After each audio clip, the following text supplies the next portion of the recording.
Man, that's evening. a, yeah, like, probably right. We'll settle on that. Is this one for me? Did you? Yep. Has this started yet? Yes, it will start at 7:30 exactly. So if it's uploading, it's going. Let's spend it anyway. We don't need a referee. Thank you. Yeah, we don't want that. Are we ready to go, Madam Clerk? Are we ready? Have your attention, please. I'd like to call the regular September 16th, 2021 Wilmington City Council meeting to order. May we have roll call, please? Jay McKay? Here. Snar? Here. Pickert? Here. Perky? Here. Evelyn? Here. Learman? Here. Swindler? Seeing one absent member for good reason, I would ask, what is your pleasure? Those should be excused. Second. Motion second that the absent member be excused. All in favor, signify by saying aye. Aye. Any opposed? She is excused. If you'd stand and join me in the Pledge of Allegiance. I Pledge allegiance to the flag of the United States of America and to the republic for which it stands, one nation, under God, indivisible, with liberty and justice for all.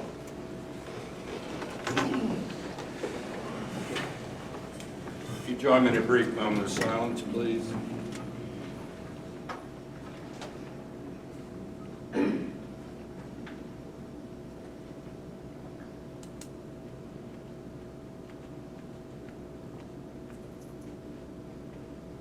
Thank you. All right, under the President's agenda, we need to review and approve the agenda. Believe we have an amended agenda, Yes. if I'm not Yes, mistaken. So, Mr. President, I'd like to remove under judiciary, remove items A and B for the evening. There's still, I believe the administration still has an edit or two to make, and Mr. Evil would like to have a meeting to discuss some of the potential changes. So it's not ready for prime time yet. okay. So the motion is to To approve. move to approve the agenda minus items A and B from judiciary committee. Second. Do you have I a have- question? No, I have an addition to that. Okay. Oh, I know. We don't have an auditor's treasurer's report this evening. We're still working on some reconciliation issues. So we will have it to you at the first meeting in September. But just thank you and bear with us as we work out some of the kinks that we're trying to figure out here. So First meeting in October. did I say October? I meant September. You mean You October? may October. I mean October. What did I say, September? Yes. Oh, Lord, I guess I want the summer to stay longer. I have another- You didn't say November. And it Okay, might be November. we have a motion on the floor to accept the amended agenda. And did we have a second? Second. And a second by Learman. All in favor, signify by saying aye. Aye. Any opposed? The agenda is accepted. Can I clarify something, please? Did sure you take can. off A and B? A and B. B? B as in boy. Yep, A and B. Got it, thank you. Thank you. Did we approve that? Now you have before you the September 2nd meeting minutes. What is your pleasure? Move they be accepted as presented. Second. Motion by McKay, seconded by Perky to accept the meeting minutes as presented. All in favor, signify by saying aye. Aye. Any opposed? Minutes are accepted. Mayor Stanford. Thank You're you, on. Mr. President. First item, the emergency relief drive is continuing for the families affected by Hurricane Ida. September 1st through 17th from 9 to 3, donations are accepted at the Wilmington News Journal office at 1547 Rombach Avenue. Suggested items are bottled water, cleaning supplies, first aid items, and personal care products. Laney Hardy free outdoor concert Friday, September 17th, that's this Friday, on Main Street, downtown Wilmington. Starts at 7 o'clock. Clinton County Special Olympics, Friday, September 17th at Barber Memorial Field behind Blanchester High School. Starts at 7 p.m. A little conflict there. You got to decide which one you want to go to. That's Roger Barber. Bill, that was named for? No, a gentleman who was a longtime superintendent, I think, down there. That's who it was for. B-A-R-B-O-U-R. Spelled a little different, isn't it? Yeah. The 4th Annual Art and Soul Festival, Saturday, September 18th on Sugar Tree Street from 10 until 4. And Clinton County Health Department has a limited supply of Johnson & Johnson COVID vaccine while supplies last. Walk-ins are welcome through September from 1 to 4, Tuesday, Wednesday, Thursday at the Clinton County Annex Building. There's also an electronics recycling event going on this Saturday, September 18th at the Job and Family Service parking lot from 10 until 2. You have to register for an appointment time at ClintonCountyOhioFoundation.org. As Mark hinted at a little bit, Kelsey and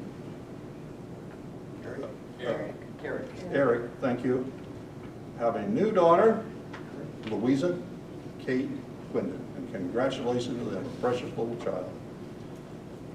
Shout out to 2 of our city employees, Kyle Lampke and Mason Peters.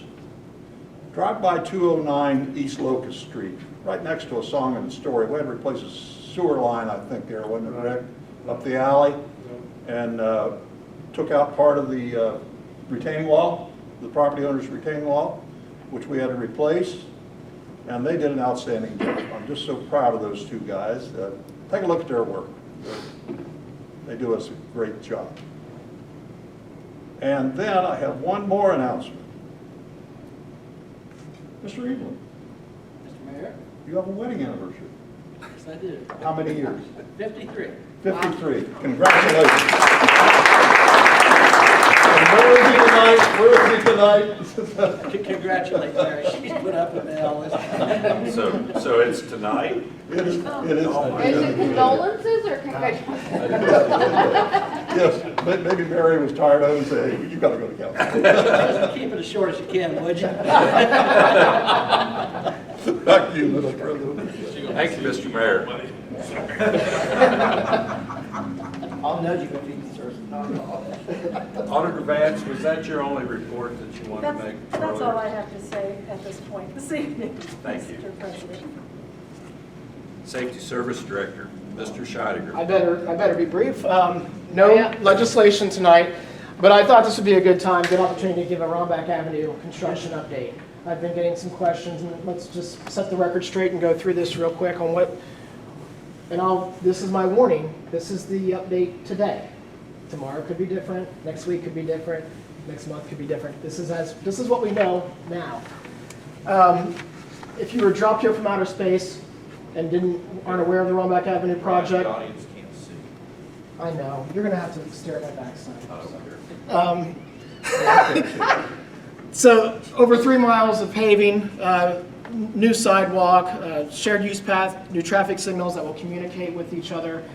You guys, I'm sure everyone in this room knows what is going on with the Romback Avenue project.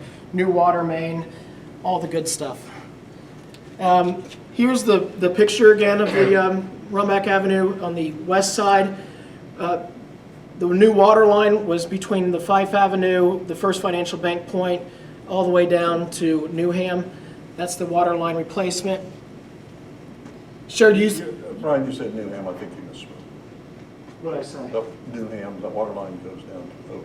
Oh, yes, sorry, thank you. I was cutting it short, yeah, it's even better than that, sorry. Thank you. Shared youth pass is on the south side of Romback. And then finally, it goes all the way out to the corporation line. So what's been completed so far? A lot of you can see this stuff happening. Romback 5 Point by the college, all the way to the park entrance. The water main is complete. Did you want to add something to that, Rick? It's an 8-inch line. Right, so you do it before the day, and then a shovel got into the line. So they should be getting a lot better pressure in those houses, so. And that's really been the bulk of the project so far is that new water line. It's a really big deal. They've been constructing the Loon by the Elks, which is the gravel base. The gravel base is complete. On the Kroger side of Rombach, they've installed new catch basins, manholes, drive aprons, curb replacement, and the signal pole foundations, the base for the traffic signals, will be started soon.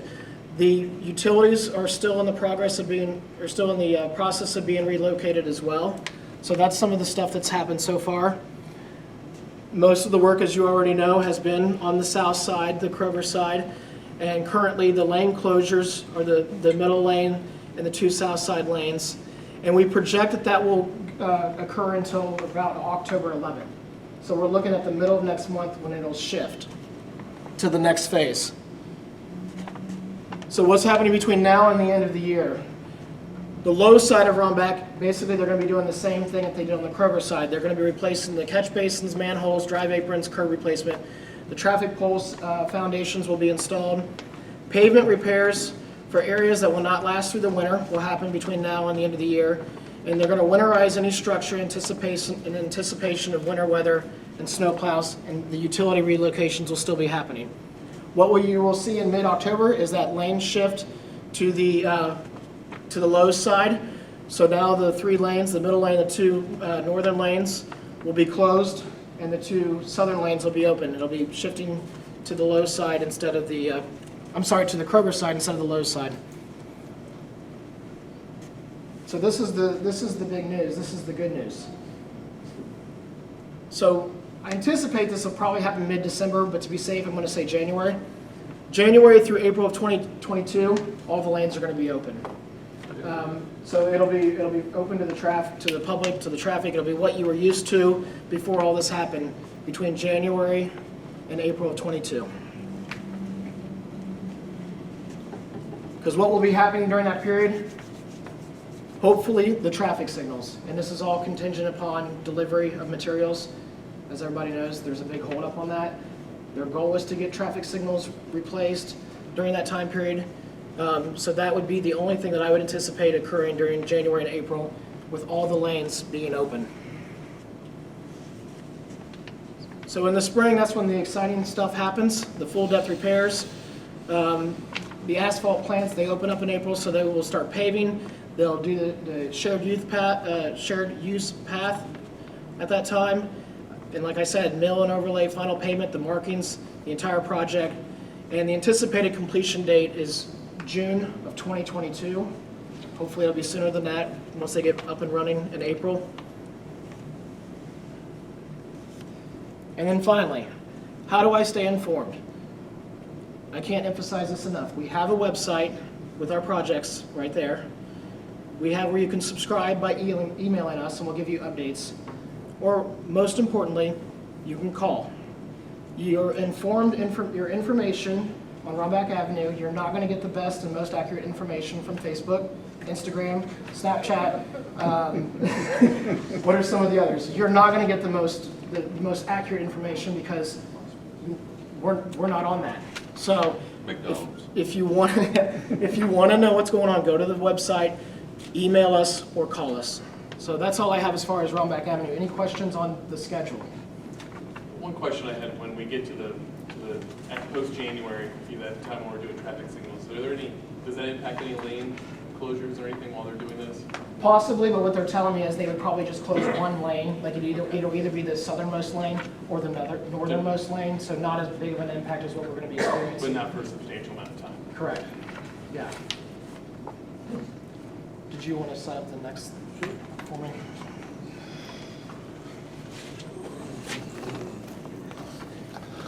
The other thing I wanted to bring up tonight, as you all are well aware, we instituted a stormwater utility fee that went into effect, I believe it was in July, right? Correct. We've received a few calls regarding, do not update that. We've received a few calls regarding the stormwater utility fee. But I really want to let the public know, and if you're not aware, that if you go, here is the wonderful website. If you go, we have a stormwater utility website. And one of the cool things on here is this map. And anybody can Google this and search it. I don't know that. I mean, always. There he goes. All right. All right, I'm going to be in the way a little bit, but it's completely interactive. It's cool. You can zoom in, you can zoom out, you can click any parcel you want, and it'll show you what the monthly and the annual prices, and it gives you the surface area as well.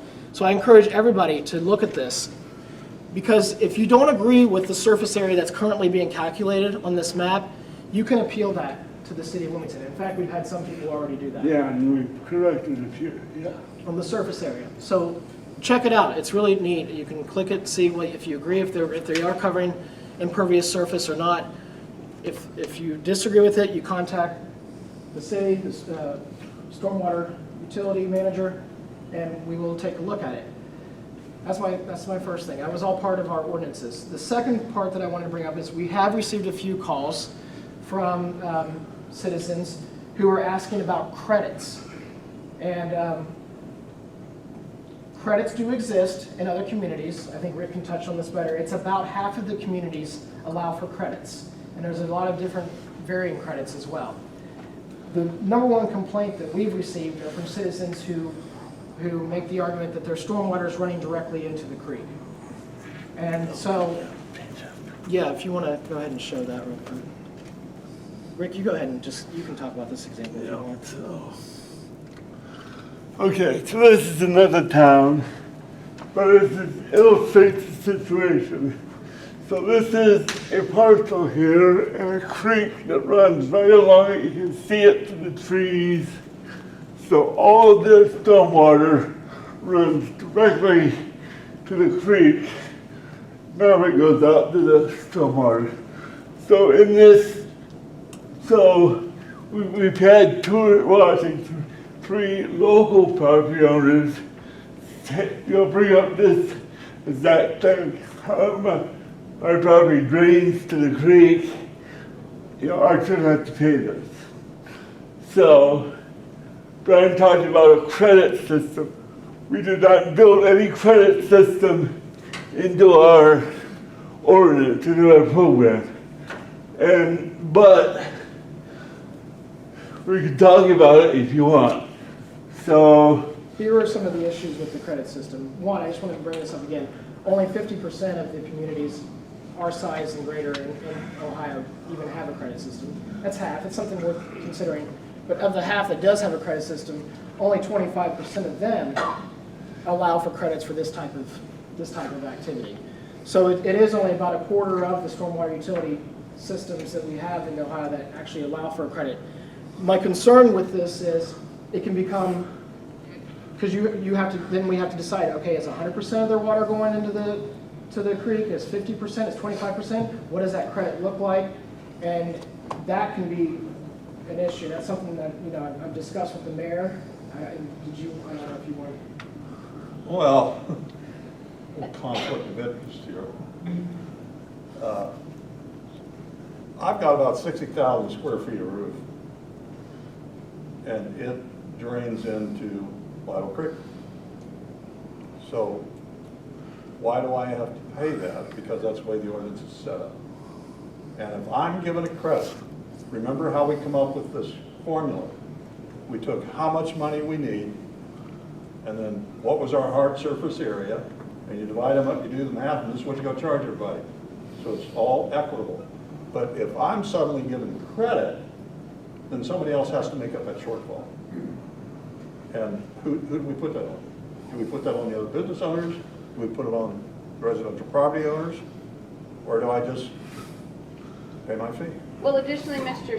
Schaefer, could you clarify, I believe you had touched on that even if it does run off into the creek, we still have a responsibility for monitoring, and if something does happen in that creek, we still have to mitigate that. Yeah, that's so right. Even though these it's rules are running made by EPA. They're not made by us, and we have to follow their rules, so even whether if we like it or not. So if there was an issue, and again, please stop me, you taught me quickly, and I absorbed maybe 60% on the first blush.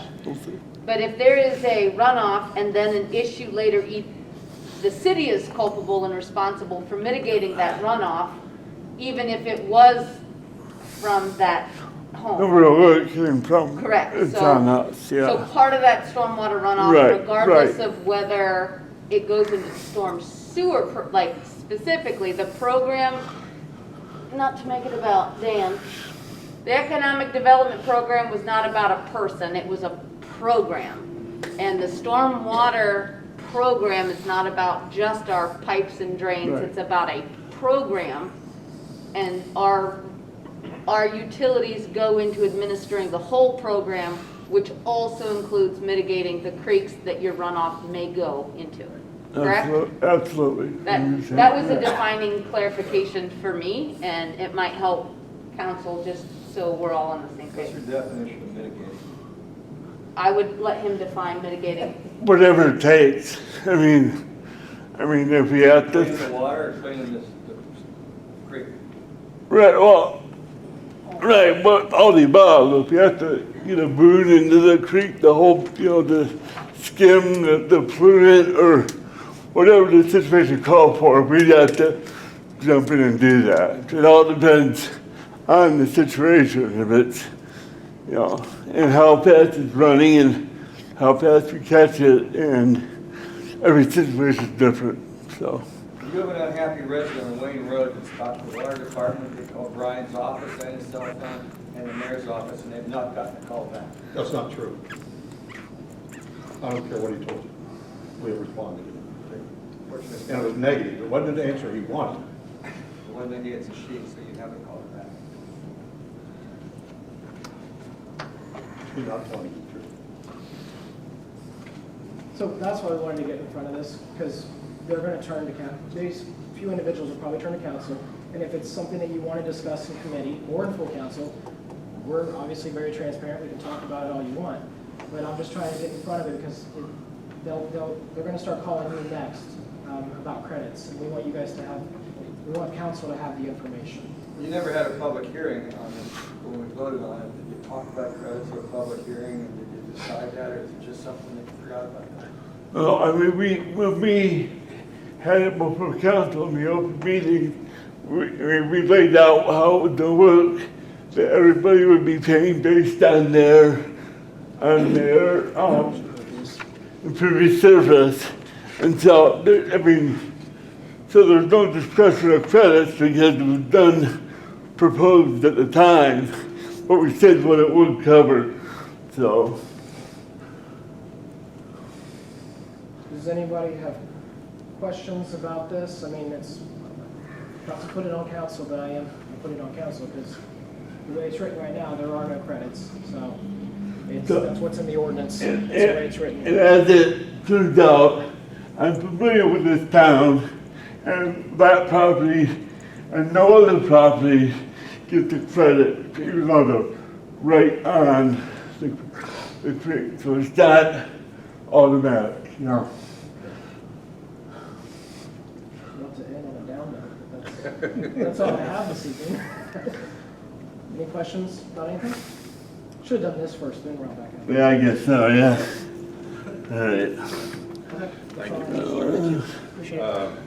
I guess we just close this. We are not infallible, and I neglected to mention something, and then the mayor has some folks to introduce that are going to be giving us a report. But I have a memo that's public hearing notice. The planning commission gave their approval on request of petitioner Ronnie Trusty for rezoning of 1.0070 acres, more or less, on Roebuck Avenue from LI light industrial to SC suburban commercial. Public hearing will be held in council chambers on October 7th, 2021 at 7:30 p.m. Thank you. Mr. Mayor. Okay, you got two old forgetful guys up here. I also missed something. And I think this is the second time that I have forgotten. Not that you're forgettable. And the next time she's on, RC, I want a big red flag beside Jennifer's name next time, so I don't miss her again. Jennifer, you wanted to give us a report on the workforce? I do, and I have... Development Roundtable. Thank you. Thank you for having us tonight. I'm actually going to turn it over to Kurt and let him kick it off. Unfortunately, the entire committee could not be here this evening, so I apologize for that, but you have me and Kurt. Good evening. My name is Kurt Bradshaw. I work with the Southern Ohio Educational Service Center as a school improvement consultant.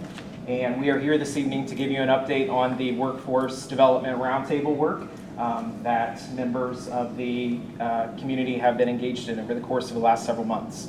So just as kind of a quick follow-up from updates that have been shared from Jen in the past, we are in the process of forming focus groups around 3 main initiatives or challenges that have been identified from the working groups that have been gathering over the course of the last several months.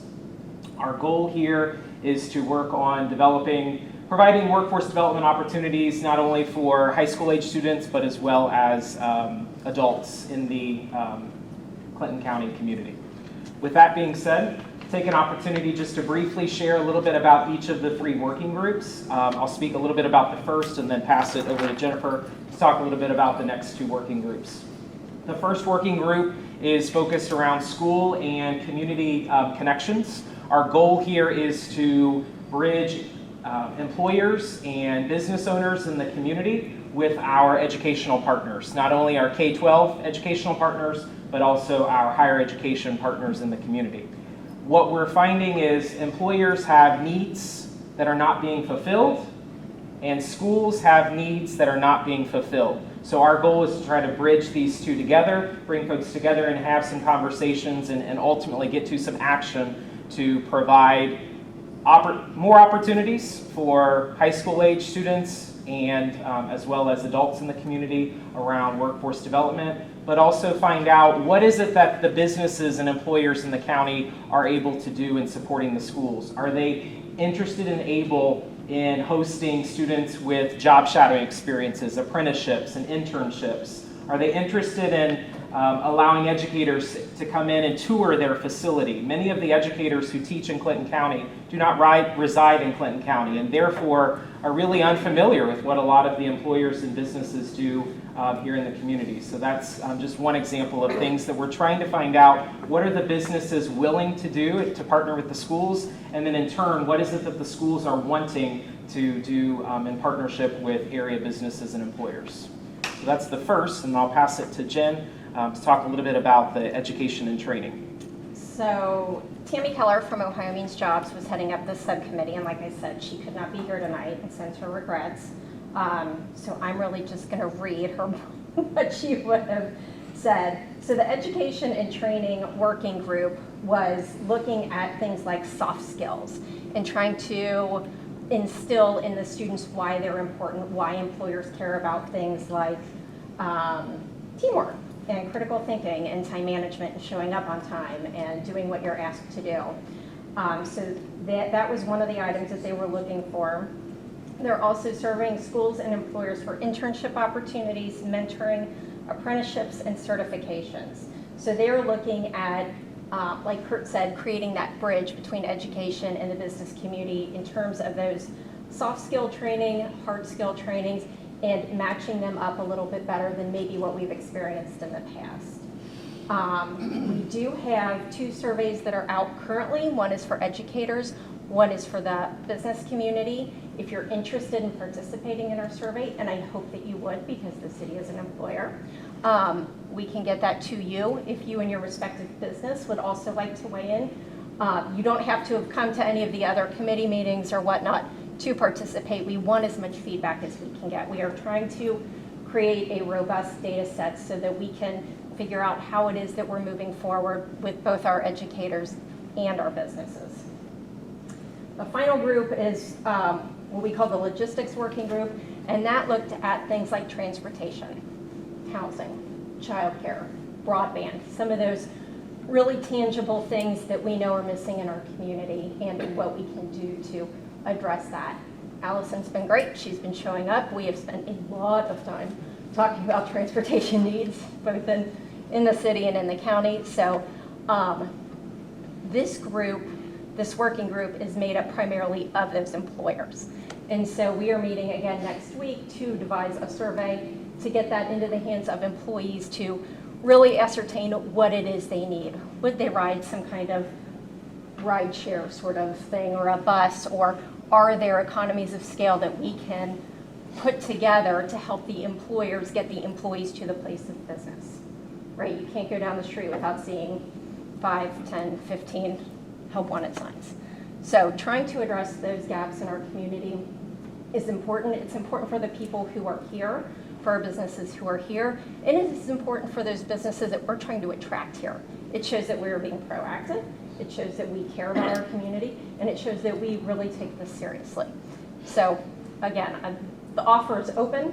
We are happy to have your participation and your help and your support, but that is where we are. You will be hearing about this as we continue to move forward. Any questions? Thank you. Thank you, Jennifer. Thank you, guys. Thank you. Appreciate the report. All right, we're now moving into council committee reports. City Revitalization Committee, Mr. Snar, it says no report, is that correct? Yes. Okay. City Services Committee, Mr. Evil. No legislation, Mr. President. We will be having a committee meeting on Tuesday of next week, 7 p.m. Thank you. And that's all. Thank you. Finance Committee, Ms. Ficker. Thank you, Mr. President. We have a few pieces of legislation this evening. The first is 3 readings on Ordinance 2135, making supplemental appropriations. I'll walk you through these. Item A, this is regarding service payments to Wilmington City Schools and Great Oaks were higher than budgeted. We have some of these each year, so this is routine in the amount of $4,400. Item B, this is for real estate deductions were higher again than anticipated or budgeted. And then item C, this is in the amount of $15,000. This is regarding a change just in employee insurance and benefits coverage. So we had an employee who was on a single plan, new employees on a family plan, and so you're seeing a more significant increase there in this amount. Do we have any questions on these 3 items? That was retired. Yeah. But she was on a single plan, and the new one is on a family. Yeah. So, and this will, that $15,000 is anticipated to get us through the rest of the year. No further questions, then I will move to give first reading on Ordinance 2135 by title only, please. Second. Motion by Ficker, second by Perky. First reading ordinance 2135. All in favor, signify by saying aye. Aye. Any opposed? May we have first reading, please? An ordinance making supplemental appropriations. I move to suspend the rules and regulations and give second and third reading of Ordinance 2135 by title only. Second. We have motion for suspension of the rules. Ordinance 2135. May we have roll call, please? Fickert, Yes. Perky, Yes. Eveland, Yes? Learman, Yes. Swindler. Oh, sorry. McKay, Yes. Snar. Yes. Motion carries. May we have second, third reading, please? An ordinance making supplemental appropriations. Move for passage? Second. Motion second for passage. Roll call, please. Perky, Yes. Eveland, Yes? Learman, Yes. J. McKay, Yes. Snar, Yes. Fickert. Yes. Thank you. Ordinance 2135 passes. Thank you. Our next piece of legislation, we have 3 readings on Ordinance 2136, making miscellaneous transfers. Happy to walk you all through these transfers. Item A in the amount of $11,837.13. This is the application fee for the EPA loan. It's covering the demolition of the Textron building and the design of the wastewater treatment plant. We've had plenty of discussions about this, but happy to entertain any questions. And of course, Rick is here if we need him to walk through that. Item B, this is in the amount of $5,500. I do want to note here on item B These the numbers you're seeing are correct, but this is actually being transferred to sewer vehicle fuel, not sewer vehicle maintenance. So the numbers are right, the word is incorrect in there. I just want to draw your attention to that. So this is for $5,500 and this is due to higher fuel prices. Item C for $25,000. This is the supplies line is depleted, so you're seeing this transfer. There were some expenses, stone was one example that was given that could have been taken out of the supplies line, and it wasn't, or maybe I'm saying that backwards. They could have been taken out of rehab, and they were taken out of supplies instead. So, yeah, like stone, it could be looked at as part of a project, or just a supplier to do rehab, or all other supplies. And now we just money back because all it's moving the blame from one to the other, so we have way to work We with. balanced it out, right?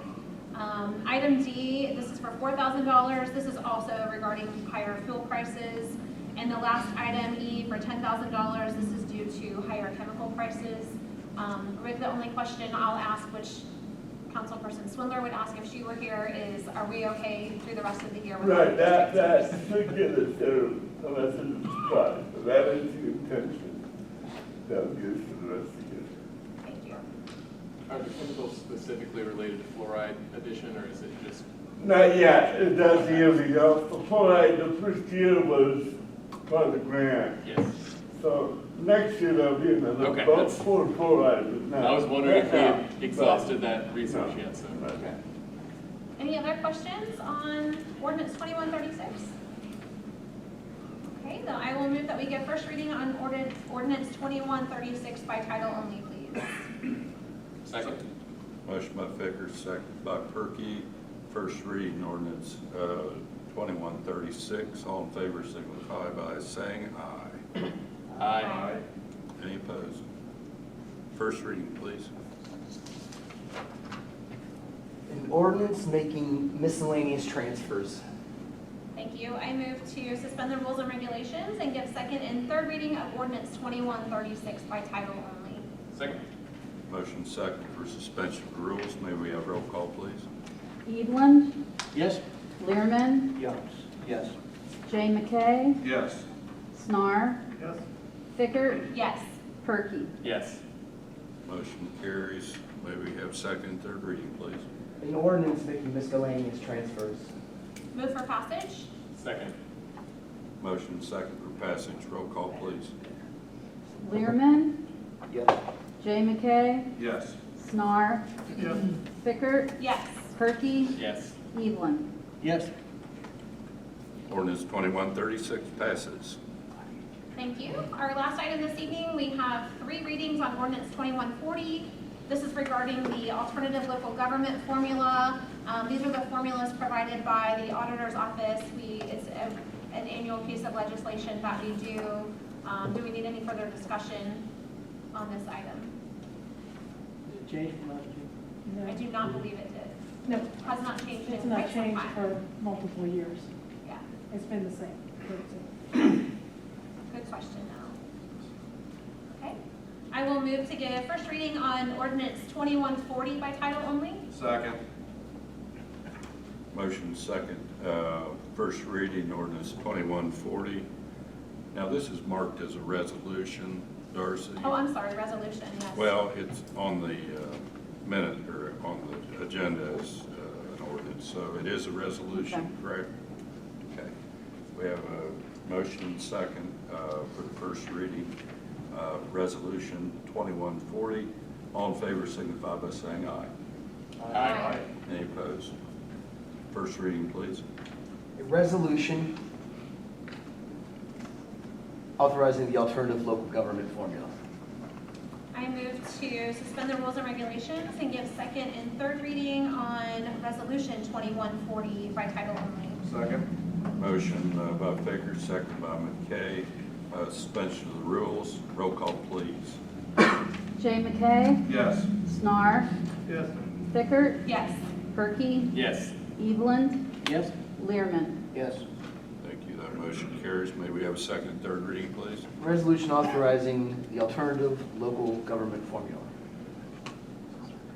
for passage. Second. Motion second for passage. Roll call, please. Jay McKay, Yes. Snar, Yes. Pickert, Yes. Perky, Yes. Evelyn, Yes? Learman. Yes. Thank you. Resolution 2140 passes. Thank you. We have nothing further this evening, Mr. President. I would like to note that we are moving into budget season.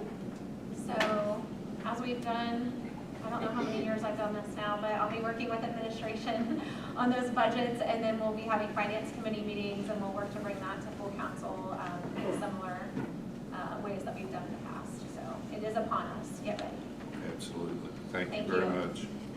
Judiciary Committee, Mr. Perky. I don't think I have any, I'm just kidding. So I'll give you kind of a quick rundown of how I think we want to proceed here tonight. We've got a piece of legislation, ordinance 2139, that's a 15-year CRA, community reinvestment exemption, which is our tax abatement. We've discussed these before, but we hadn't brought forth legislation that sunsetted this, the abatement at 5 years. And in the course of several meetings, I know that the schools and the Port Authority and the administration and some of council have been a part of several different meetings to kind of find some common ground on this. So tonight I know there's several people here that want to probably to weigh in a little bit, and I want to provide time for that. So like I said, it's my intention to have a first reading on this tonight. We don't have all of our council members here, so I'd love to continue it on for a second reading and a future meeting and a third at the other before we have an up or down vote. But I'm going to ask all of you to kind of listen. There's going to be a lot of different opinions, and I want everybody to ask yourself what you think is best for our community as we go forward with this. So if it's okay, I'm going to turn it over to Dan Evers. Dan, we'll let you kind of run through your bit for a minute, and then we'll open up the floor to other people who want to weigh in. Is that good to go? Thanks, Dan. Say it as if I had an option. We can negotiate it. All things are negotiable, right? Okay. I will be as brief as I am able, and so let me start by apologizing to the mayor, because I don't know that you'll get out quick. Thank you. Thanks for the opportunity to discuss this. As Councilmember Perky mentioned, we have discussed it before with council. We have discussed it informally with members of the administration, the mayor, and others. Port's role principally in this policy question is to facilitate informed decision making. We're asked by members of the administration to assist in identifying the process associated with amending the city's current policy in preparation of a proposed resolution. This obviously is a policy decision for council that has both short-term and long-term application. Councilman Perky mentioned this, but to be clear, CRA is already in place. It's in place citywide. The current legislation allows for 15-year 100% abatement on infill development within the city. The legislation that's proposed is to extend that to greenfield construction, which currently has a 5-year 100% tax abatement by right. The proposal is to extend that exemption to 15 years for a period of 5 years. After the 5-year period, that provision, that extension would sunset. It would then, once again, be council's prerogative to consider whether to revert to the current policy, to maintain the amended policy, should it be amended, or anything in between. I mean, it becomes council's prerogative to reconsider the decision and the entire program at the conclusion of 5 years, as the legislation is proposed today. A couple quick observations or items that, again, council of which is probably well aware. Currently, and by law, land value is not exempt within a CRA. Land value is taxed at market value. Typically, the value of the land increases as a result of construction that occurs on that particular property. This question before council today was brought about as a result of interest expressed to the Port Authority and to the city by a specific developer considering construction of residential units within the city of Wilmington. We've provided information previously on calculations of the impact of that proposed development, and most specifically on our friends, the school district.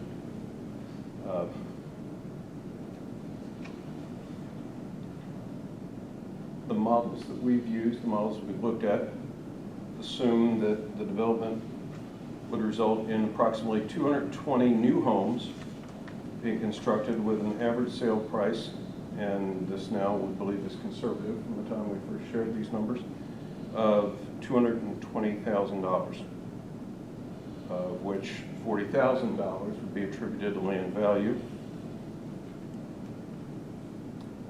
The properties that would be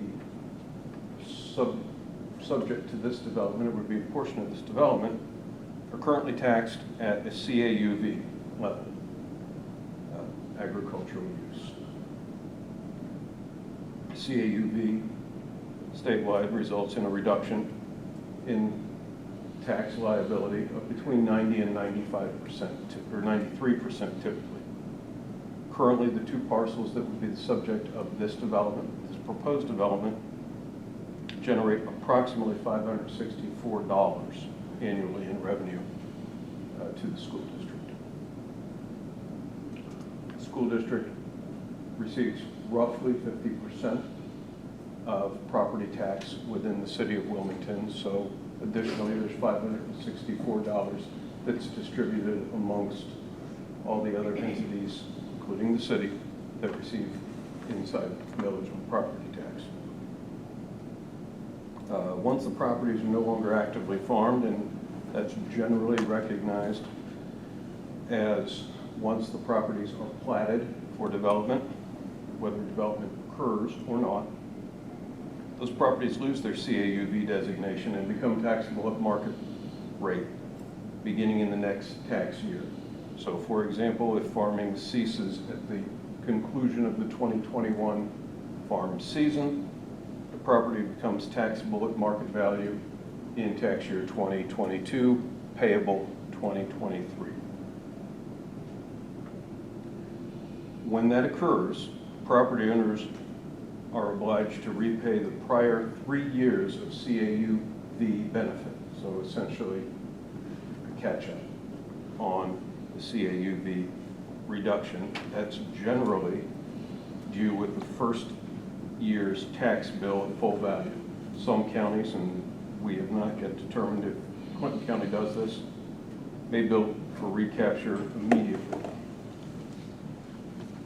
Our assumptions, looking at the model, also assume 330 new City of Wilmington taxpayers. That's calculated at 1.5 taxpayers per home. Who will pay the school district's 1% income tax, would be new to the district and new to the city. The number of new taxpayers assumes that even if some of the new homes are purchased by existing residents and existing taxpayers within the district, the taxpayers' current residence would be sold to a new taxpayer. As a result, we use the city's median income tax to determine the projected income tax revenue rather than the income necessary to purchase homes at the 220 to 320 level. The median household income within the city is approximately $32,000.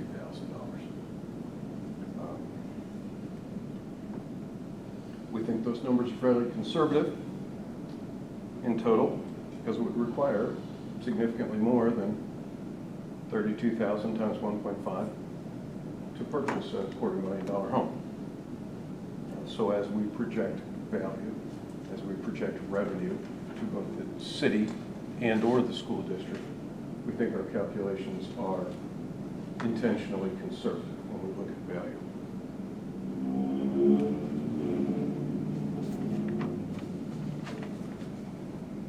We believe,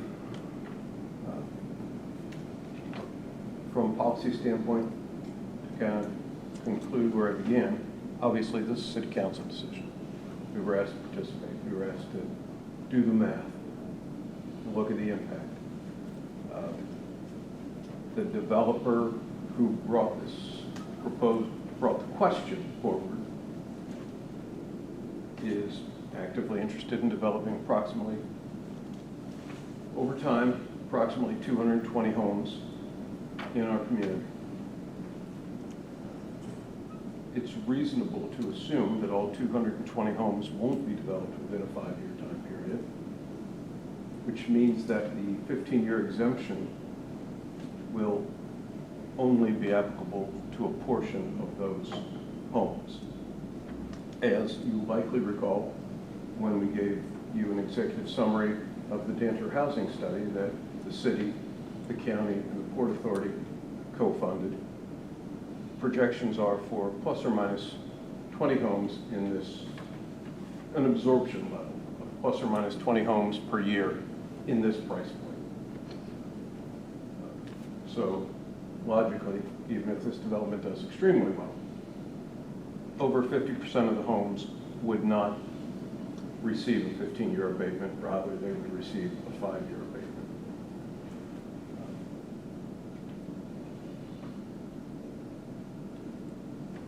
There's, as the study indicates, as we've all discussed anecdotally, there is a challenge with housing in our community. There are a number of ways to address that challenge.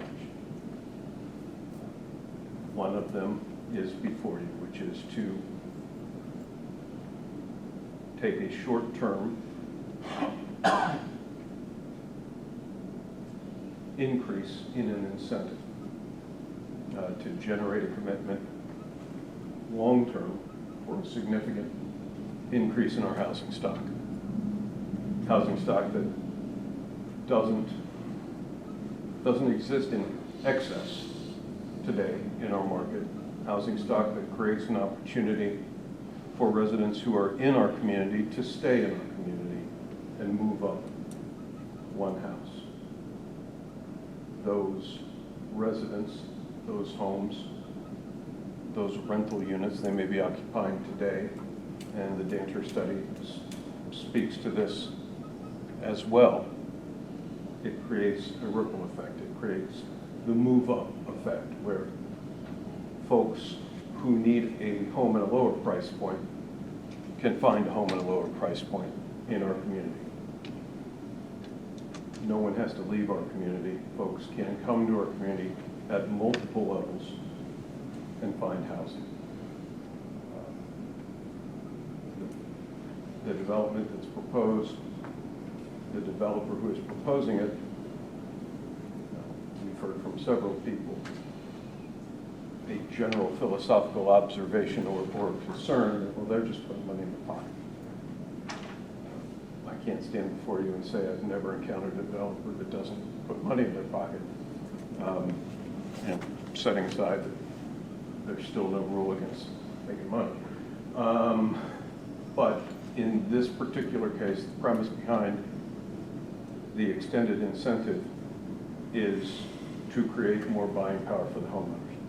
This is not a question of margin for the developer in this instance. It is a question of creating an inducement for purchasers for these homes. I hope I've addressed the mechanics. I hope I've addressed both broadly the policy issue as well as specifically that which brought the policy issue forward, I'm happy to attempt to answer any questions you may have. Before I do that, Jen, did I miss anything? No. Well, that's it.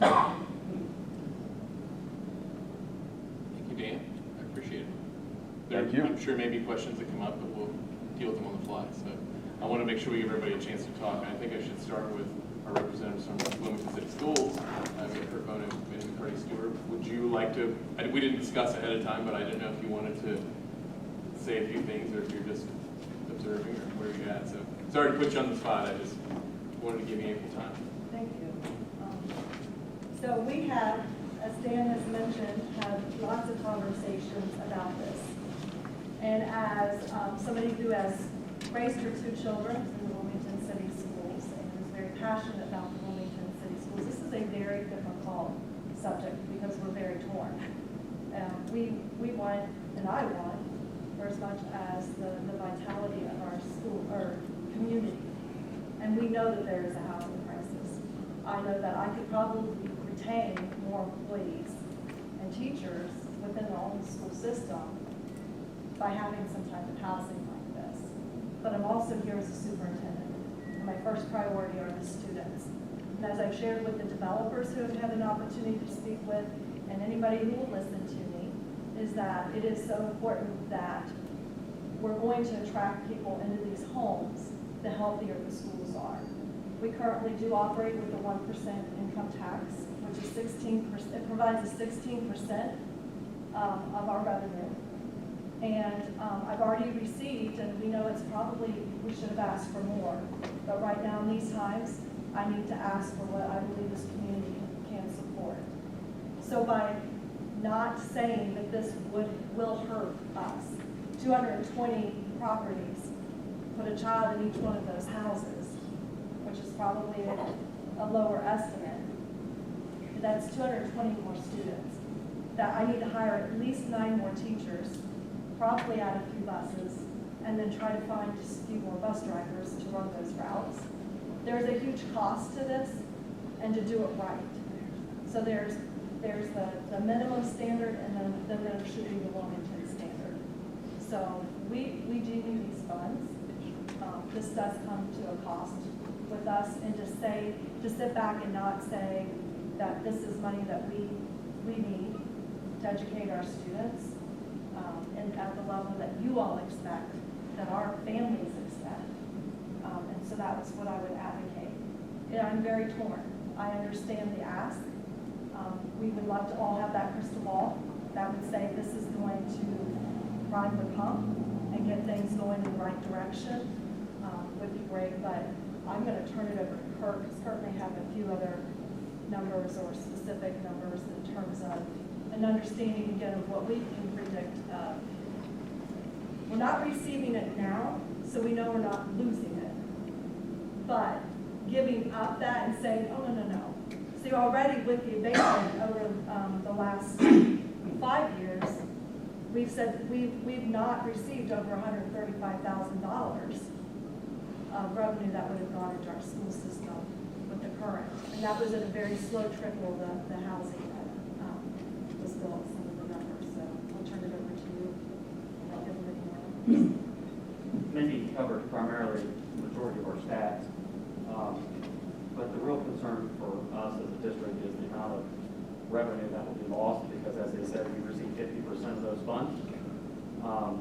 And that's the way that we increase our revenues within our district, is by adding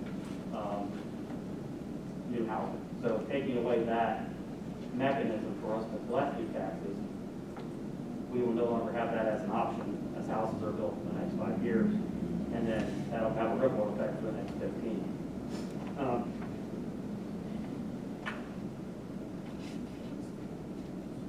And as he's looking at numbers, a very wise person told me, if I endorse something right now, I always want to hand things over to the next leadership in a better situation. So what things look like with the council, the leadership, in 5 years, 15 years, we are making major decisions that have a very long-term impact. And that resonates strongly with me. And one last statistic that we're going to pull from the district report card, district report, which is on ODE's website about every school. Currently, right now in our school district, we collect about 27 mills of taxes. That's compared to the state average of 50. So you can see that Wilmington, within our school district, is very a good place to live because you're very low in taxes. With this passage of this and another, that's just going to further put us farther back from what the average in the state received compared to what we would have the ability to spend on our students. And so we're just concerned as these houses bring in new students, you're taking away our ability to raise the income in order to support them, and that puts us at a disadvantage on how to support those kids without going back to the taxpayers to bring in additional money in order to help those kids. And and you're going to compare and compete down the road.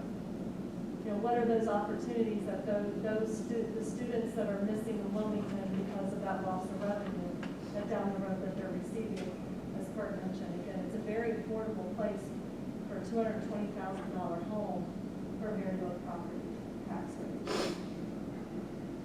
Thank you for the opportunity to speak. Absolutely. I think it's important that we hear those numbers and have them out here in the discussion. So I appreciate it. And we appreciate these. It's important that we are challenging and thinking and trying to problem solve this together. So you know, we understand. We understand why to ask. We understand trying to find what is going to make that fix the problem that we have right now. We understand that, but really, as you are making that decision, you need to have a full understanding of what the challenges come before the school system. Thanks. I do appreciate it. It's important now more than ever that the city and the schools are partners in improving our community. And I think the most important thing you said there is when somebody looks at their new house, what's the first thing they'll look at? How are the schools, right? So it's important that we have that and be a part of this discussion, but I'm lacking, like we said, none of us have the crystal ball. So, you know, if we knew this was a home run, we'd all vote in favor of it and we'd be on our way.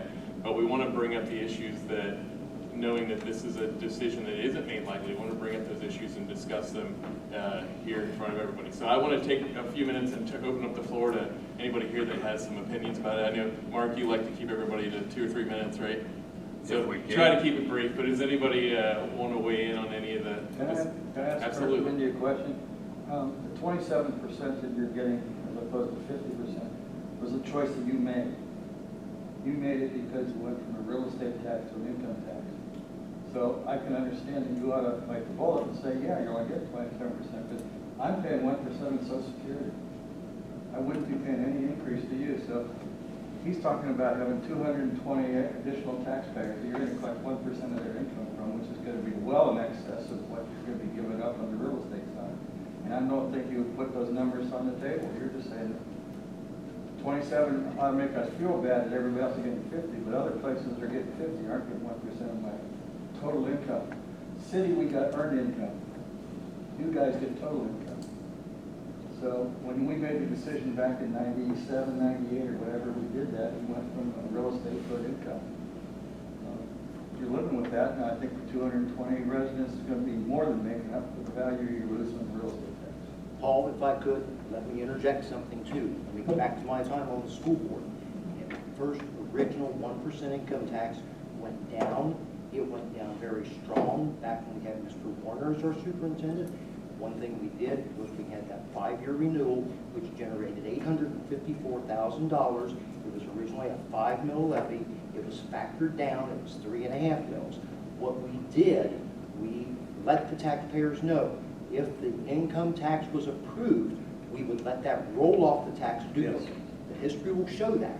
So for 2 years, we also lost revenue because of that. And that $854,000 went away because we made a commitment to the taxpayers, we on the board. I remember it, I was right there. You're right, it got turned down when Warner was here, but then when you made the promise you're going to substitute the income for the real estate, You made the choice that that's what you wanted to do, and we've been living with it. Now Because- you're trying to make us feel bad that we're not gonna give you real estate taxes. It's not an issue of making people feel bad, it's a matter of how we were trying to generate revenue, and we were trying to move to the income tax method in order to finance the schools instead of the antiquated method of rolling off the tax. And all I'm telling Kurt is if you didn't take into consideration the 220 new people, they get 1% of a personal income from. I understand you're defending your changeover, but how much more is We it were going to make than that analyzing in what real we had estate? to work with at that time. That's also assuming that all 220 of these homes are gonna be built. Like that, you're gonna have 220 people move in right away, like as soon as the and he's development not- is done? Right, and he's not losing the real estate income tax until they're built too, so it's Well, so- a wash. All right, I'm gonna take that. Income go. comes from one real estate. Part of the reason why there's a sunset provision in this is knowing that it might not affect every house built, right?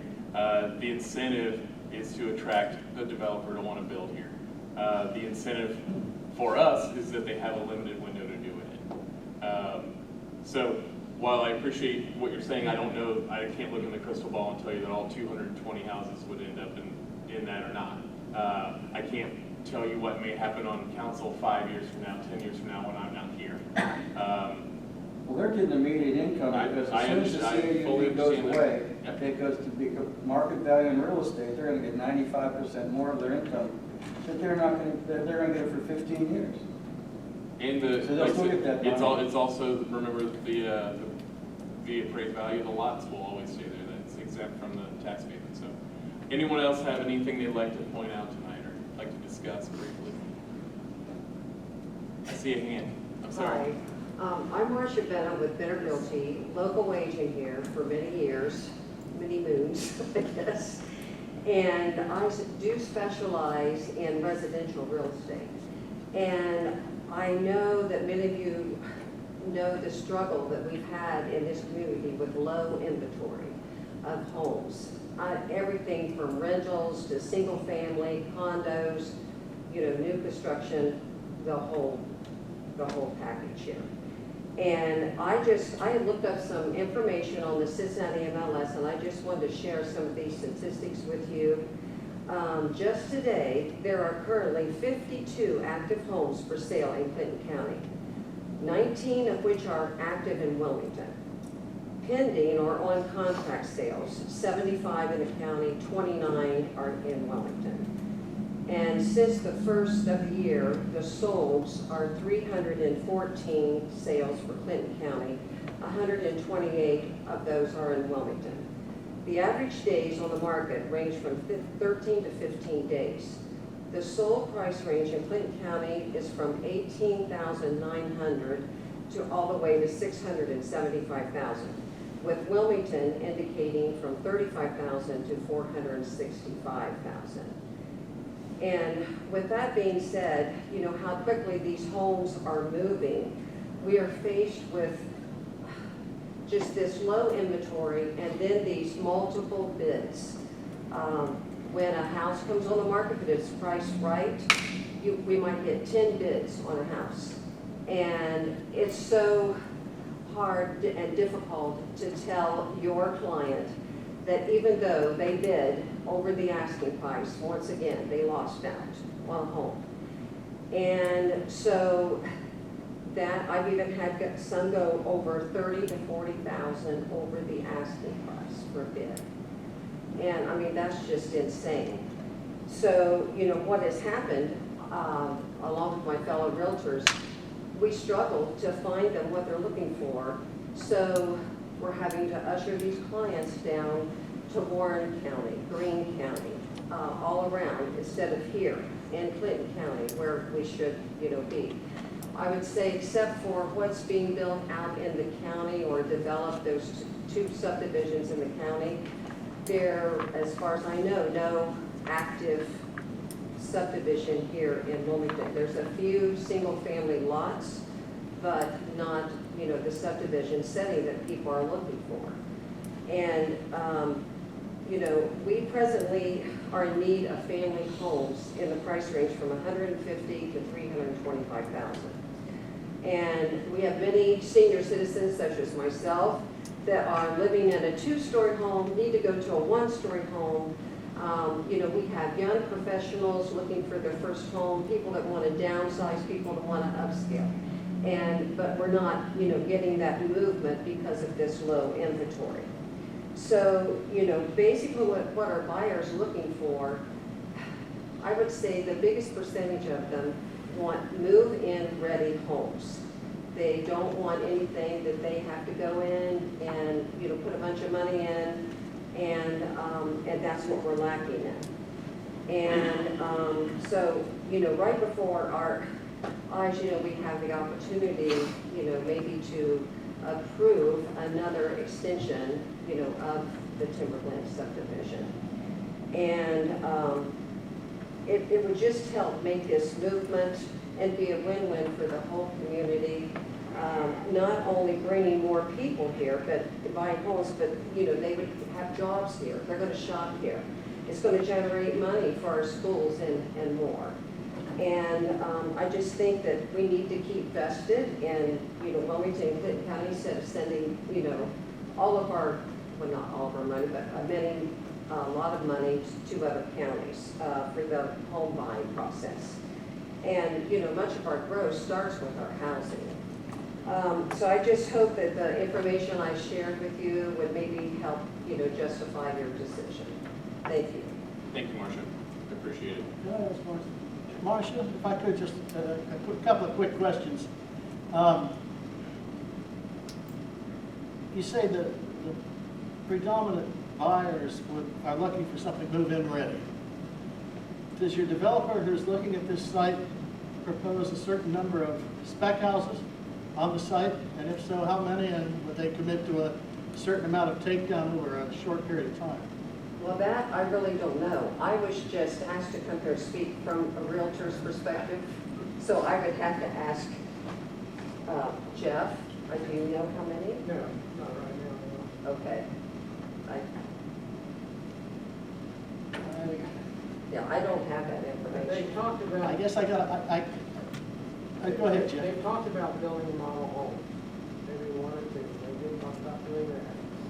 As far as building spec houses, I have no idea. If somebody were to build spec, this is a procedural question I just don't know the answer to. If somebody built spec houses, they would go on the duplicate at a set price, correct? So the abatement would accrue to the guy who built the spec house with nobody in it. He gets the abatement anyway. The abatement runs with the property for that period of time. Is that correct? If a certificate of occupancy is issued, yes, pardon me for jumping in.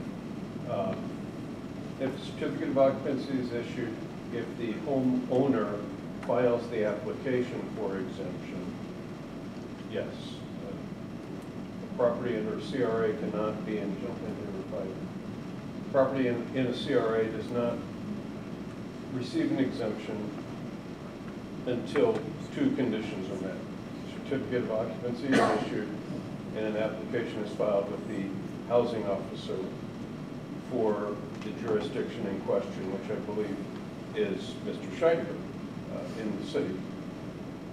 Then the exemption is granted. If the home is sold at any time during the exemption period, the purchaser then has to also file for the exemption with the city's housing officer. So theoretically, if you have a home built for you and I buy it from you at 5 years and I do what I do and forget, no, the exemption terminates at transfer. Does that answer your question? Okay. All right, is there anybody else who would like to weigh in on the subject? Once the exemption terminates, it can never be reinstated. Is that right, Dave? That is correct. Just as with enterprise zone tax abatements, there's a finite period of time, a predetermined exemption, and at the conclusion of that, and we run into this with industrial clients who say, oh, my exemption's running out, what are we going to do? We're going to pay taxes. Same thing happens in a CRA. Once the term, whatever the term is, concludes, there is no provision for extending an exemption. I think you answered my question, but I'm not sure. If I forget to reapply, or I'm a new owner and I need to apply, but I forget, and that stops at that point, then even though we're still within the period, it cannot be reinstated. That is correct. Okay, thank you. And I think it does run as a clock with the transfer and the sale too, my understanding. The auditor's office, the county auditor's office starts a clock with the issuance when somebody applies, and it runs with the sale as well. So I don't know that they have to reapply. That's contrary to what we've been told by council. Okay. Well, that's my understanding for the county auditor's office from previous ones we've had. I'm not suggesting you have been told that. Yeah. I'm just saying our law director, as we researched this, suggests here's the statutory process. And there are a lot of programs that are administered differently depending on the jurisdictional predisposition, but the law stipulates X. Thank you. Yes. One question. So where did this 15-year request come from? Did this come directly from the developer? Have any other developers asked for this? Is triple what we have now. So has anyone else asked for this? I haven't seen anything. I don't recall that we've entertained this. The request was 15 years from this current developer. And I think in one of our early discussions about it, we did talk about a potential second development in the community. I don't know. I don't believe that project's still on the table, but I know that there was a intention for some assistance there as well. But there are many different ways to go about that as well. We've talked about that in past meetings. This one was an ask for the developer in a meeting between some members of the schools, members of the board, and the administration and myself. We discussed the period of sunsetting. We realized that the 5-year CRA, correct me if I'm wrong, Brian or Jane or Kurt, I think you might have this too, was it 19 houses we built in 5 years? So the thinking there can go one of two ways. That 5-year tax abatement just isn't a strong enough offer to make people jump. Maybe the market has changed. We've seen a few houses, I believe of the 19, 8 or 10 have been in the last year and a half, 2 years. So more of it toward this end, trying to identify market trends. But so we could say that CRAs don't work, or we could say that let's up the offerings for a short period of time and see what happens. And so that's where the idea of 15 years with a 5-year sunset provision came out. So my thought was, why do we have to triple it? Like, can we do 7? Or can you, I mean, it's such a big number, such a big jump from where we are now. Could we incentivize, but not to this extreme? And the market is so hot. If we say no, I mean, are they coming in and just being bullish, and we could potentially still make these things happen, but we don't have to sweep the wheel quite that much? Possibly. I mean, that's the magic question. We kind of get back to the crystal ball, I mean, right? I get it. The intention where I stood on it, and I'm sitting here talking about it, so where I stand on it is the intention is let's roll the dice for a short window and see what we can do. 5 years, frankly, wasn't enough of an enticement. It didn't pan out the way we hoped it would. I know there are some current lots with the land bank that are going to become available for purchase outside of the land bank program, and I hope to see some development there as well. But I mean, Taylor, do you mind, in the city, are we looking at about 14 to 16 lots? Is that where we're at for the?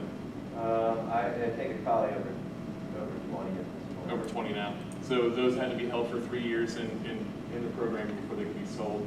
But there'll be a few there. If I'm not saying this particular developer asked for that deal, so we're putting that forward as the question is what we want to do.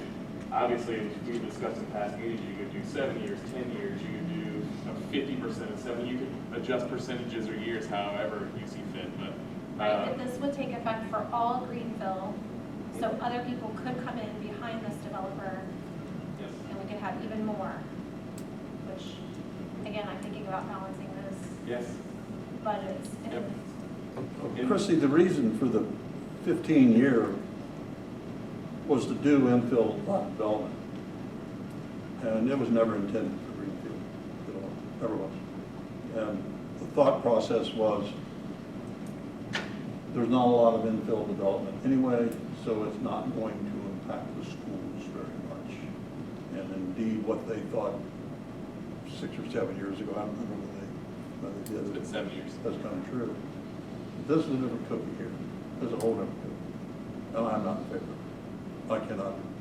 I will not penalize your schools. Can't do it. And I think that developer was smart enough to see, hey, they're already doing 15 years on infill, then that's what I'm going to ask for my greenfield. But again, that's not what it was intended for. So I guess the last bit of the question I can answer would be, this is what this particular developer asked, but I echo what the mayor said earlier that, John, I think you had said, if I'm quoting you wrong, that everyone should get the same deal. Is that what we talked about at a previous meeting? It was important for you that any development that happened in the community, everyone got the same deal. Well, we weren't picking and choosing lots. As you know, in real estate development, that's traditionally how it's done. This one development gets this deal, and this other development gets that deal. So I'm trying to honor both sides of that, and I believe that everyone should have the same opportunity to build. But we're getting 5%, and I think that's very, very generous. 5 years. Yeah, but, I'm sorry. Yeah. I think that's very generous. You can afford a $250,000 house, you can sure afford real estate taxes, can't you? Well, I think and I'm not going to here to speak for the developer, but I think the idea was that that was intended to be a savings, an incentive for the homeowner to buy. There's been a question of special assessments, and I think Nick, did you mention that in the past meeting? Didn't we talk about them trying to do special assessments or? Special assessments, I'm trying to think of what other incentives might be out there besides tax abatement. Typically, when a developer comes in, he's got his plan, he knows what he can do, he knows what it's going to cost him and what he's going to have out of it to make money. It's fairly simple. It's not simple, but I mean, that's the sum total of how it works. And so I'm asking myself, I'm sitting here listening to all this, I'm asking myself, are there other incentives? There's been other real estate developments planned, I think specifically of the one on Perry Avenue. I think of the drive-in, which I understand probably is not going to go now. Are there other incentives we might have offered? Those two never mentioned any tax abatements. Would it have made a difference? I don't know. Maybe we should ask. One of the things. Go ahead. No, that's it, I guess. One of the things I hear a lot, and as a in the city, I see development happening right outside our the townships, right outside the city, and there's no incentive. Well, I guess I have to be honest. There is an incentive there. If you don't live in a city, you don't pay income tax. So there's kind of a built-in incentive there to build outside the city. But what's that? You work here. But you have potentially different property taxes depending on what community you're in. But if you don't work in Wilmington, that's a common thing. So what's the incentive for people to build here in the community? And this is what we landed on. So the incentive is we pick up the trash, we got water and sewer. Sure, and fire.